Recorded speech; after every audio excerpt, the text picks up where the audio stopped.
Hey, this is Ryan Steele, and you're listening to the Give and Go podcast.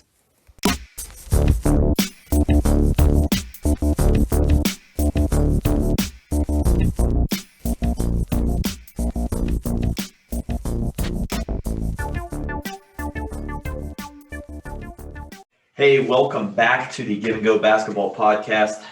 Host Mitch Shreve along with Ryan Steele and Ben Sperry. We had to take a little time off there. We just had a lot of stuff going on in our own personal lives, so we were unable to record any episodes. But we're back. We're going to be bringing you some Sweet 16 talk a little bit today, some updates of our brackets. Then we also have some trade deadlines stuff for you, because as we record right now, the trade deadline just happened. Make sure if you like us, you're still clicking that subscribe button on YouTube. And then, hey, we're on there, baby. We're in there. Hit us up. Amazon Music, Spotify. Are we on Apple yet? I think Apple Music's the one major one we're not on yet. We're not on Apple Music. Come on, Apple Music. But we're getting there. We're getting there. So let's go ahead and get rolling in this. I'm going to start with you, Benny, because you're in Zoom land right now. Tell us about your bracket and where you stand right now. Well, nobody's bracket can be too great, and I think even looking at ours on ESPN as a group, it's not like anybody had a great run so far. But I will say I got my new favorite team pretty early in the tournament, and not a team I picked, but I watched not even a few minutes of the first half of Oral Roberts versus Ohio State, saw their style, which involved a lot of spreading it out and running high pick and roll and shooting a ton of threes as a group. And I just became hooked. And I was like, they're going to beat Ohio State, as they kept making a run in the first half there.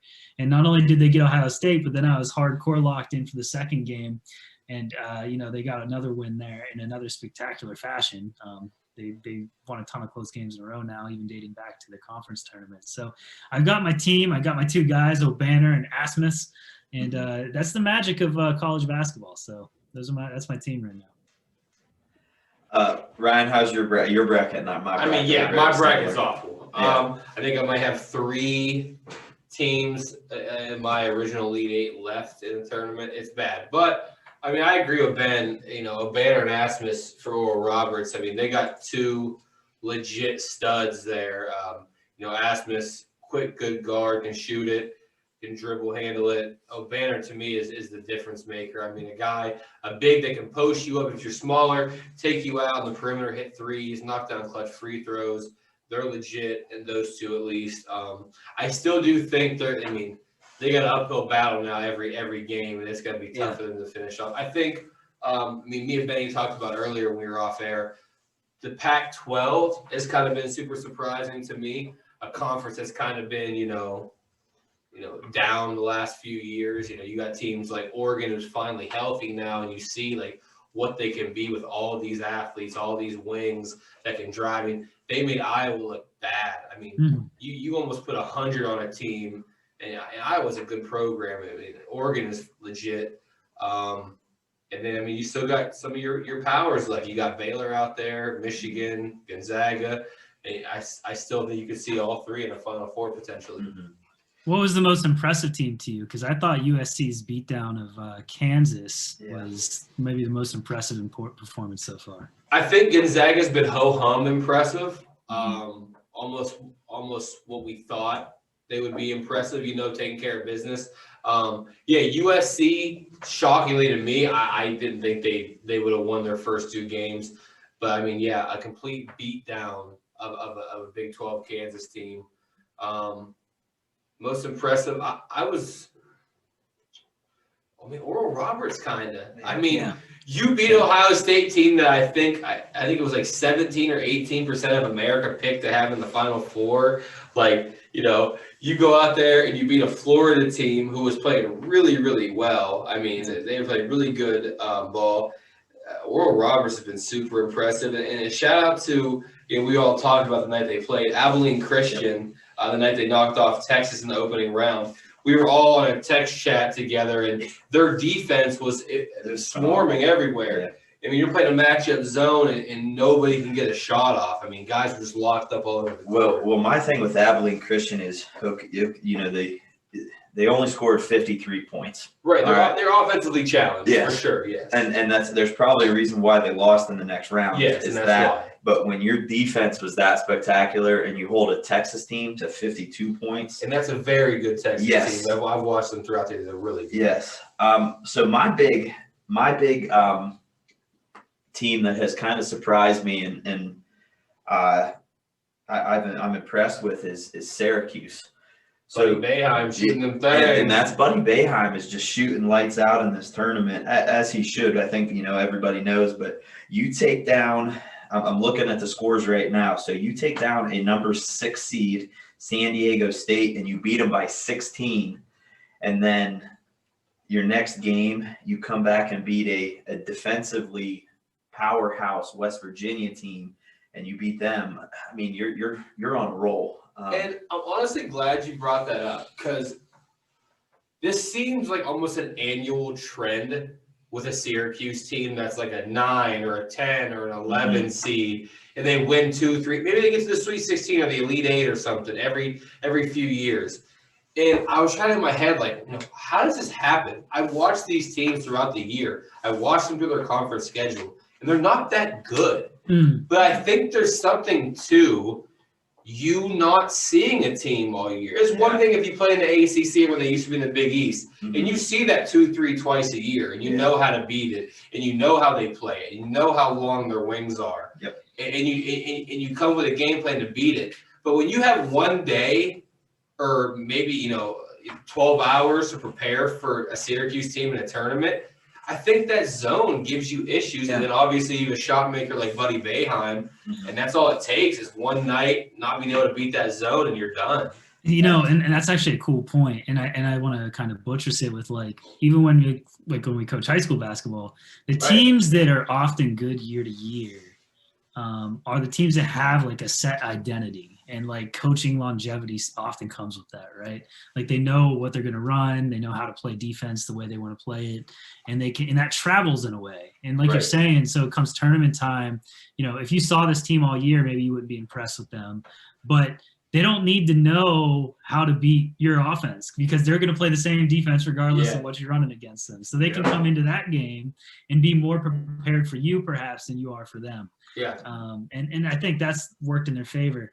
Also, Buddy Boeheim, and I saw somebody else said this. I think it was Dick Vitale. I can't remember who said it, but he's showing a little bit of maybe like Duncan Robinson vibes out there. Tall guy, can really shoot the thing. Yeah. He's just a player. And you have to think, too, that he's probably also been in a gym since he could breathe. So, that's just going to give you, just more shots than anybody else out there. But, even in the term, because he's about 6'5", I think, good length. He's just a heck of a good ball player.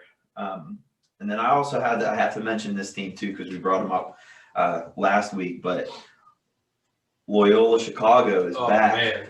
You take down an ACC team, Georgia Tech, who won the ACC tournament, so they were kind of riding high. But let me check this one. And then you beat arguably the favorite of the tournament. Yes. And it wasn't like, oh, wow, they got them on a buzzer beater, or it was they beat them handedly throughout the game. You beat the ACC tournament champ by 11.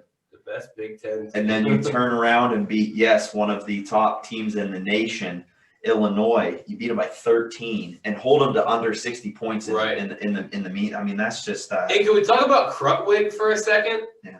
Because this dude looks like he lays bricks during the day and has like 7 kids, and he just came out and just dominated freaking Illinois. Like, this dude looks like he has like a mortgage payment to make, child support to pay. He just came out and just did Illinois in. I kind of loved it. So, Ben, where you're riding with Oral Roberts, I think I got to ride with Loyola Chicago, man, because my hopes for them is that they start getting some of these like 4- and 5-star Chicago recruits and turn into like a legit program. Not that they're not a legit program, you know what I mean? But like almost how Gonzaga went from, this cute little mid-major to now like, yeah, we're here every year, deal with us. I would kind of like to see Loyola Chicago turn out like that. And Sister Jean, I love you, baby, but stop taking all the headlines from my guys on the court, all right? You know what, though? Both Loyola Chicago and Oral Roberts fit into this. I made up a rule, but I made it up after, I started picking my teams, which is you should always pick the Jesus teams. You should always pick them, right? I mean, look, if they have God on their side, that's how you win tournaments right there. At least get the first out of the first round. I think that's the perfect spot right there to go ahead and how about any disappointing? Disappointing stuff. Yeah, there were some disappointing ones too. To me, I picked Oklahoma State to go really far. Right, that was one that I thought was disappointing as well. And I picked it on the strength of Cade Cunningham. And granted, I don't watch a ton of basketball, or college basketball, so I don't always know what these guys are going to look at until I see them. He might have ended up with a decent stat line, but I wasn't super impressed for what's going to be perhaps the top draft pick this next year. And I also had Texas Tech as one of the teams that had going pretty far. And I felt like they beat themselves, honestly. They missed a couple layups and a couple free throws late in that game that they lost by 2 to Arkansas. So those are my 2 disappointments so far.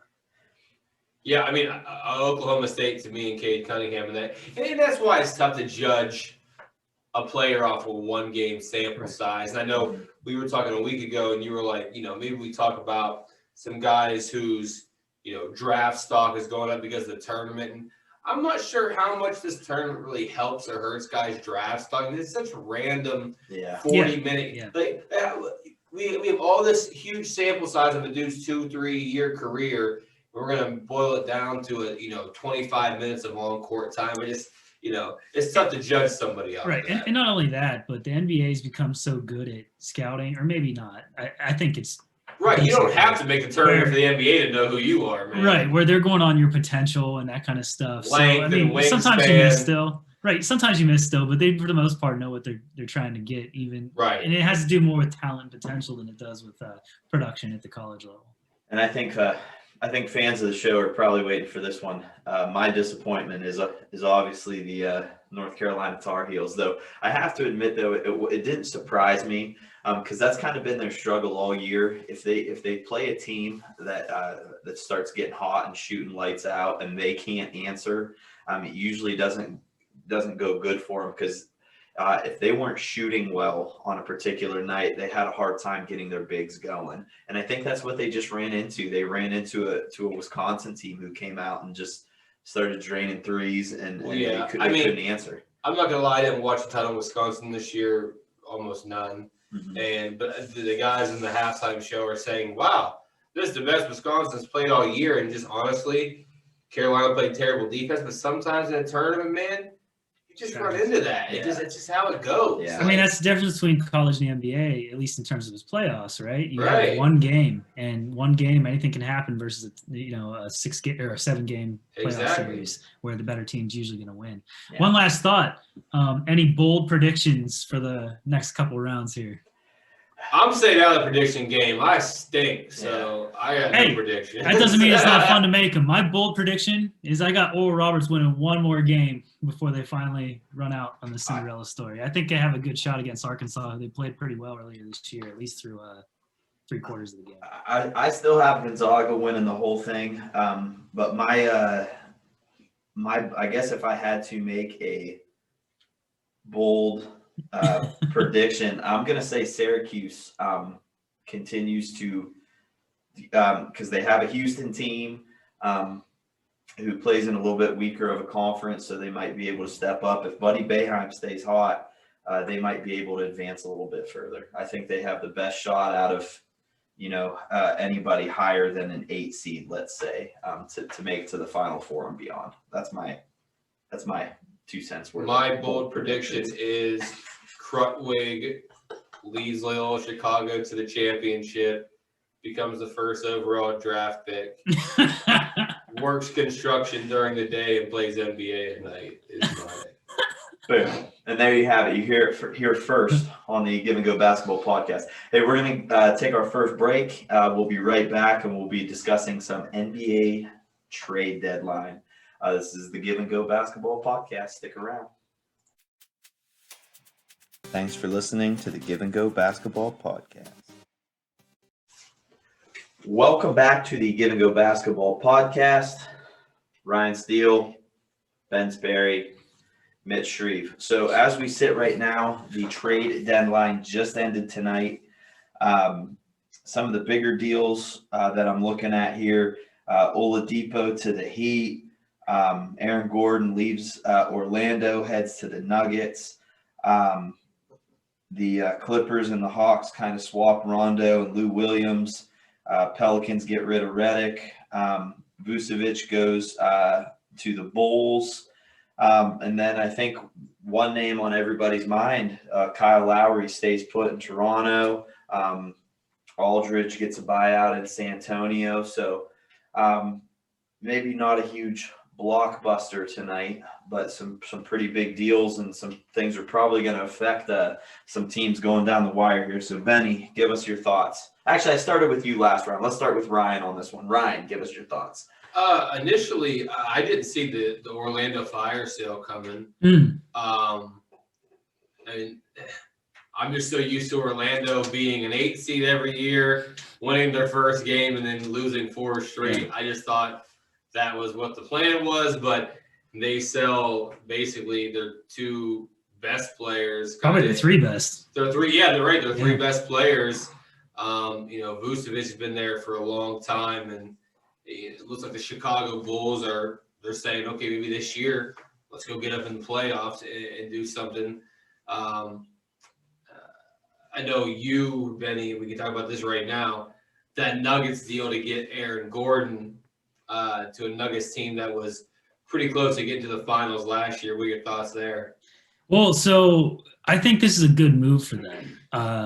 They lost over the offseason Jeremy Grant, who wanted a bigger role and went out to Detroit as a free agent, and is having a bigger season statistically, but they missed his, being a 3-and-D, or not really 3-and-D, but an athletic wing that could, score off the cuts and that kind of thing with Jokic. I think Aaron Gordon's a really good fit next to Jokic because he is young and athletic, like Millsap's starting to show his age. And really, Jokic hasn't had an alley-oop guy that he can throw to since Kenneth Faried. And I think he's even more athletic than Kenneth Faried. Obviously, he's a dunk superstar champion, even if he didn't win a dunk contest. Aaron Gordon's spectacular in that realm. So I think he's going to fit in well. I think losing Gary Harris hurts slightly less than it may have in the past because he's just not been very good this season shooting. He's still probably their best perimeter defender, but Monte Morris has been so good this year that I don't think Denver really is going to miss Gary Harris as much as they may have in years past.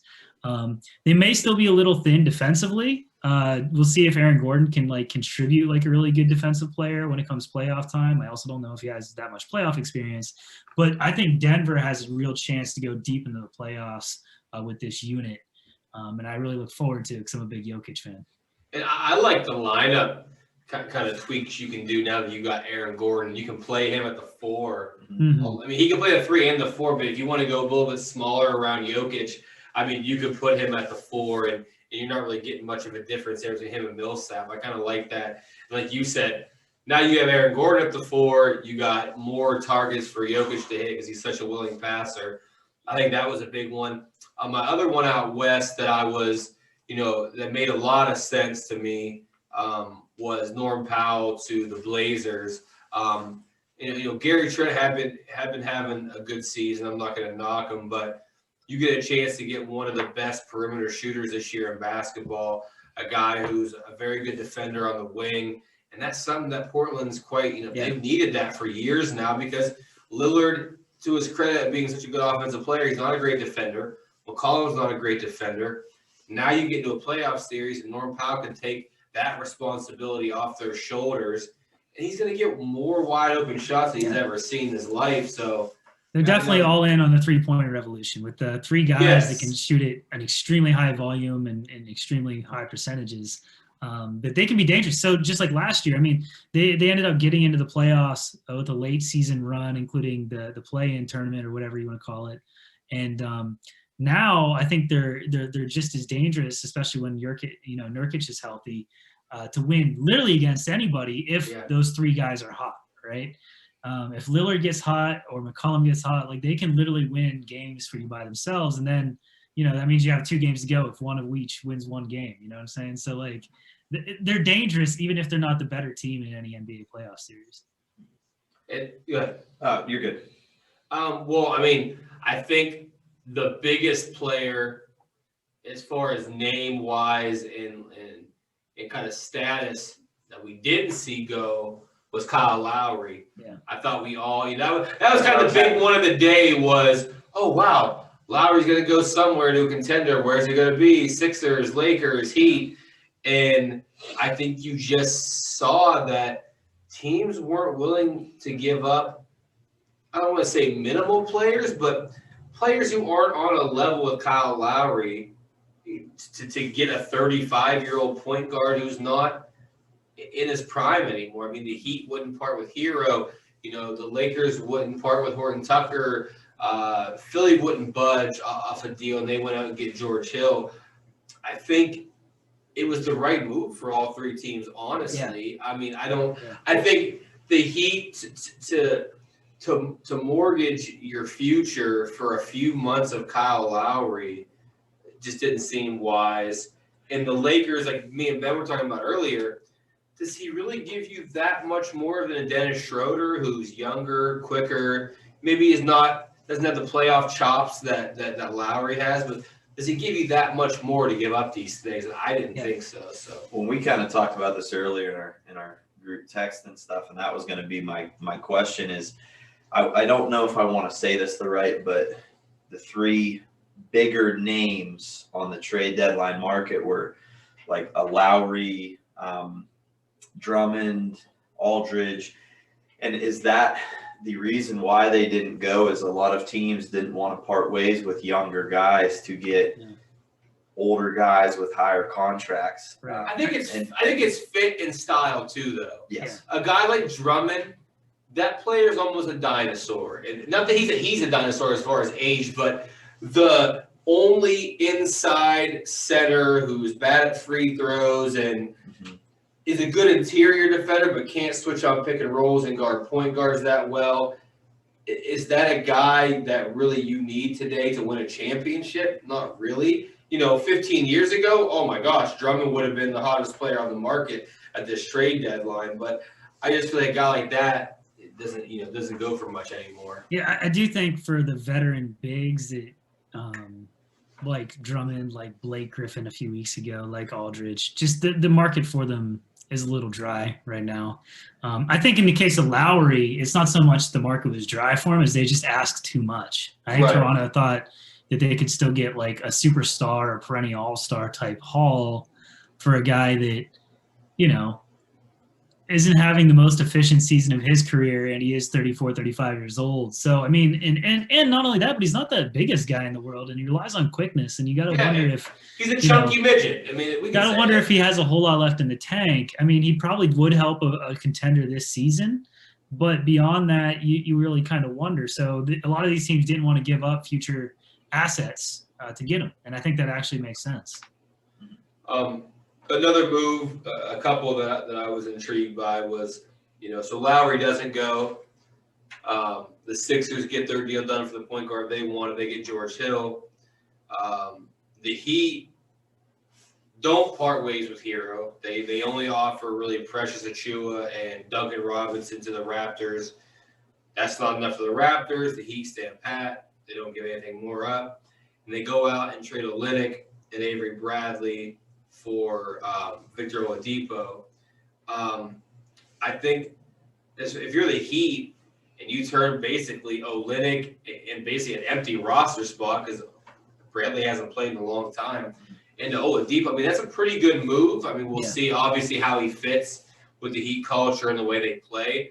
I think that was a pretty good move for the Heat considering you're not giving up a ton. And now the reports are they're the front runner to land Aldridge on the buyout market. So you almost replace so you get Aldridge and Oladipo for Olynyk basically, and that's a pretty good. I think it's an upgrade for the Heat at least.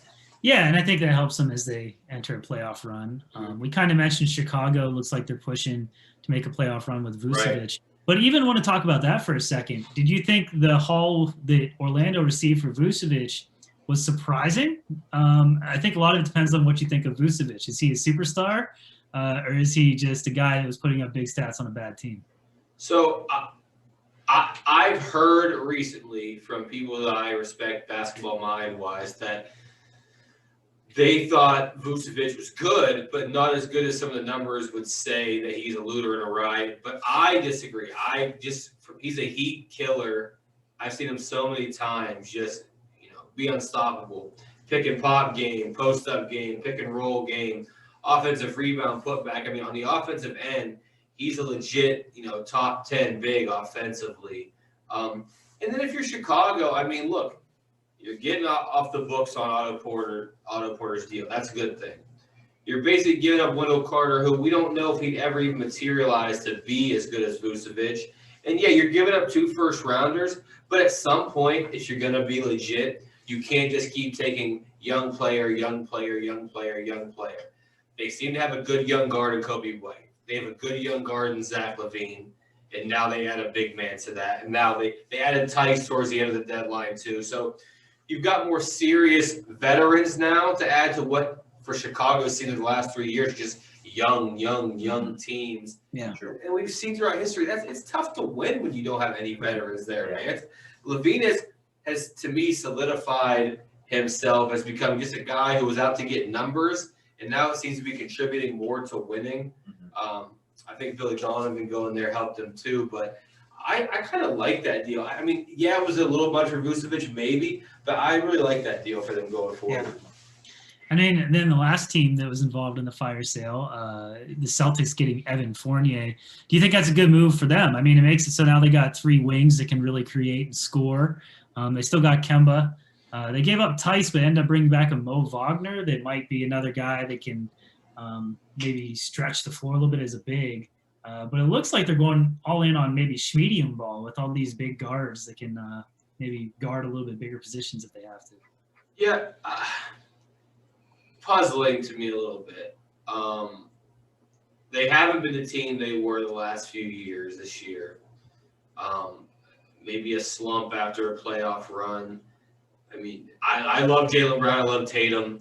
Kemba is what he is. He's a small guard that can get some buckets, but he's a liability defensively. He's been inefficient in the playoffs. And you give up Daniel Tice, who I thought was a really good defender for them as far as being able to step out in the pick and roll game and guard point guards and, at least cover in areas against wing players. I thought he was a very good defender for them. I mean, now you're really rolling the dice here. Now we got, Tristan Thompson and Time Lord, what's his name? Robert Williams. Mm-hmm. It's on them now. I mean, so you're going with some really not that Tice was like was a great offensive player. Right. But your interior guys now, there's no scoring threat there, and you're really leaning on 3 guys on that wing, like you said, Fournier, Brown, and Tatum to carry you. I just don't know if defensively they have what it takes to get it done because in the playoffs, it's tough to play Kemba big minutes sometimes because he gets mismatched and then. Well, it's interesting. They might end up having to play Marcus Smart as weirdly like their post defender. It's 6'4". I mean, you might see him. You might see him a lot more now. They have Fournier because Marcus Smart couldn't create for himself. That's what Kemba was there for. But now you have Fournier. You might see a lot of rotations where Kemba gets pushed out because now Marcus Smart can guard that point of attack, that point guard, and then Fournier can slide into the 2. Brian, you can play Tatum at the stretch 4. So I get it from that standpoint. I just don't think that move compared like an Aaron Gordon move, helps the Celtics that much, I guess. Well, that's what's funny. One of the rumors is that the Celtics were targeting Aaron Gordon. They ended up with a different Magic player. Right.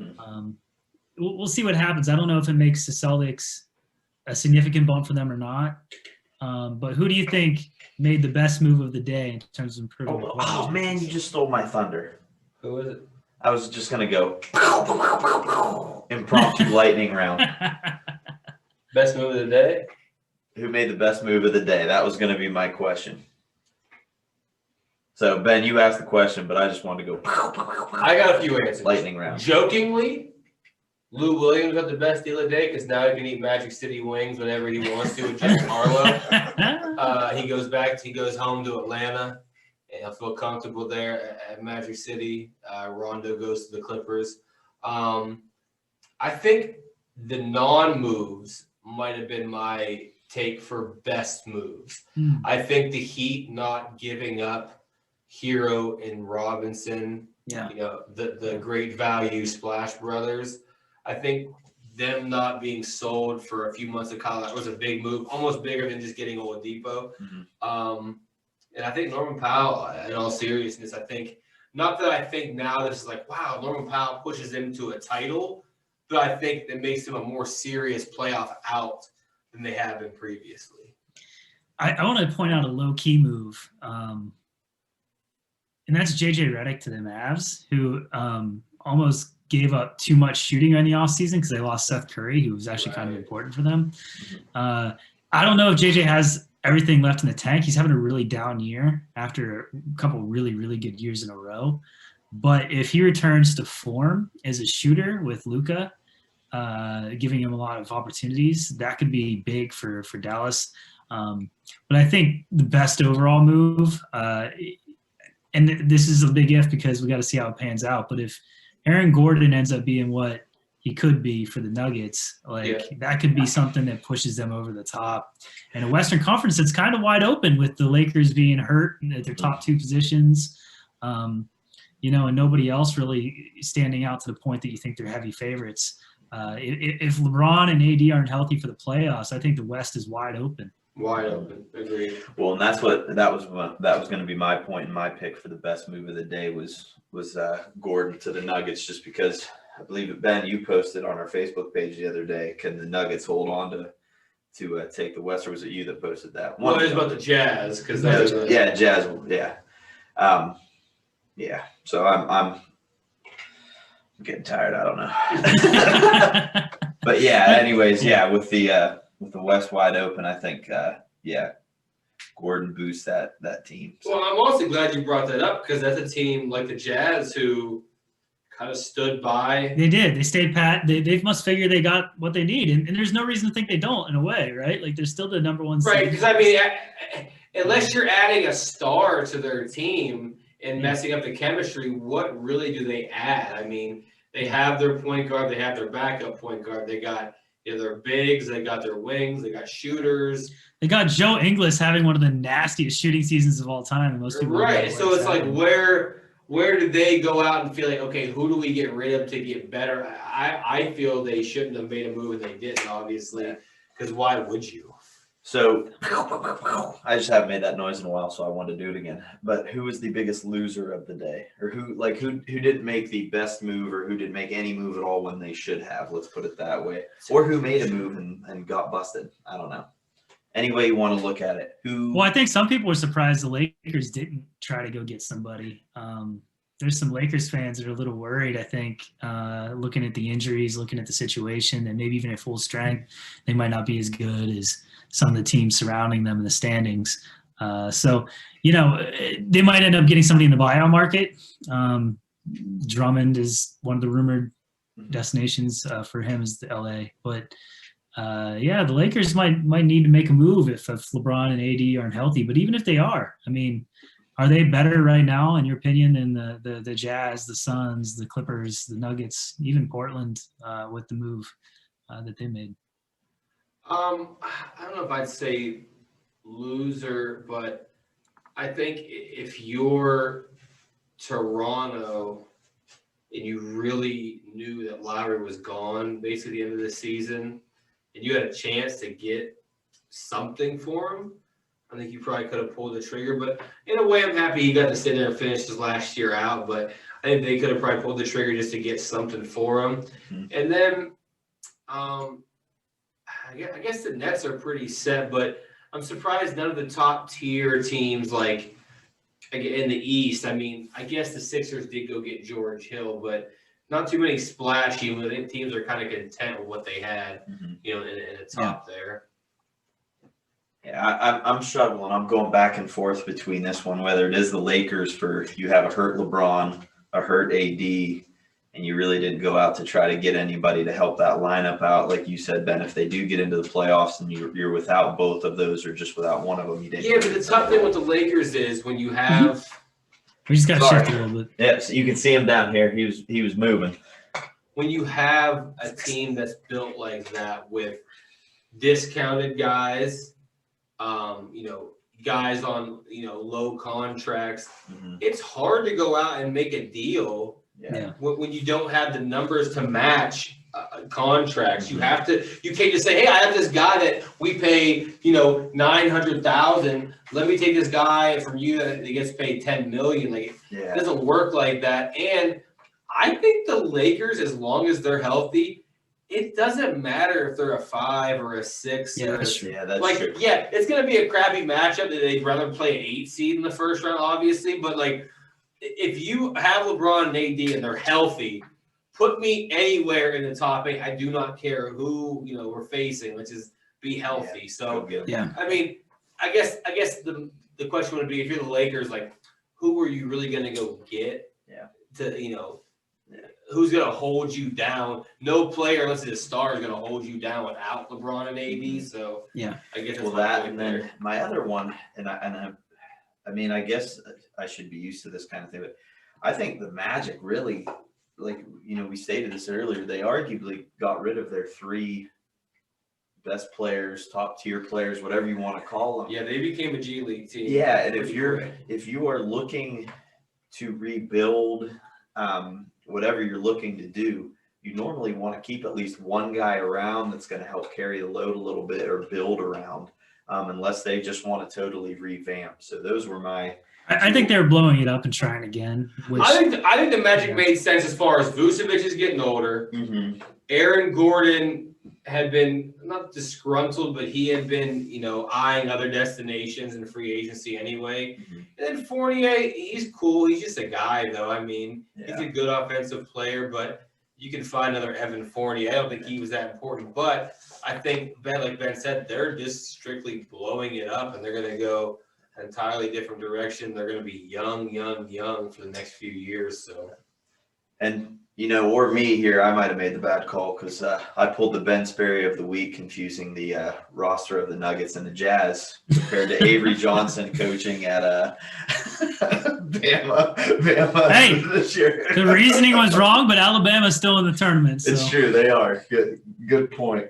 All right, let's get some final thoughts here before we wrap this up. Ben, final thoughts.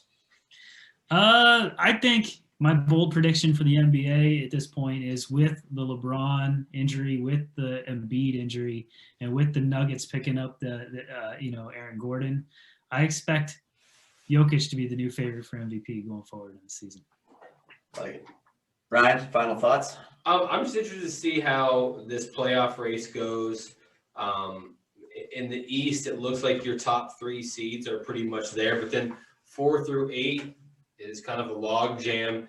In the West, does that Aaron Gordon deal and without LeBron and AD's injury, does that move the Nuggets up to maybe they can get that 2 seed or maybe try to catch the Jazz? It kind of shows, in the Clippers even, making some deals today. Does that Rondo deal make them any different?